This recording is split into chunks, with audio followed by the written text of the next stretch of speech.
Hello guys, கொஞ்சம் வருஷமாவே சூர்யாவுக்கு ஒரு நல்ல ஒரு தியேட்டரிக்கல் ஹிட் எந்த படமும் கொடுக்கவே இல்லை. ஒரு காலத்துல சூர்யா படம்னாலே நல்லா இருக்கும்னு எல்லாத்துக்குமே தெரியும். ஆனா இப்ப பாத்தீங்கன்னா அந்த கிரேஸ் கொஞ்சம் கொஞ்சமா குறைஞ்சிக்கிட்டே வருது. 2000 இருந்து 2010 வரையும் அவரோட கெரியர்ல பீக்ல இருந்தாருன்னு சொல்லலாம். அந்த 10 வருஷத்துல ரிலீஸ் பண்ண எல்லா படமுமே பிளாக் பஸ்டர் சூப்பர் ஹிட்டா மாறிச்சு. இப்பதான் சூர்யா சார் கொஞ்சம் டவுன்ஃபால்ல போயிட்டு இருக்காரு. ஆனா இனிமே அது நடக்காதுன்னு நான் நினைக்கிறேன்.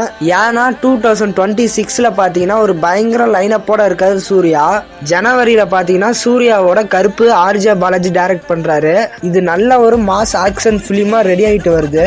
நெக்ஸ்ட் பாத்தீங்கன்னா நம்ம வாத்தி, லக்கி பாஸ்கர் இந்த மாதிரி படங்கள் எடுத்த வெங்கி அட்லூரி டைரக்ஷன்ல நம்ம சூர்யா ஒரு படம் நடிக்கிறாரு. சூர்யா 46 இந்த படத்தை மே ஜூன்ல எதிர்பார்க்கலாம் 2026ல.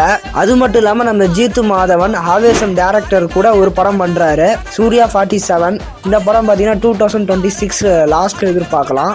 ஓகே, பார்க்கலாம் சிங்கம் மறுபடி திரும்புதான்ட்டு. இந்த மாதிரி மூவி அப்டேட்ஸ் தெரிஞ்சுக்கணும்னா நம்ம சேனலை சப்ஸ்கிரைப் பண்ணிக்கோங்க.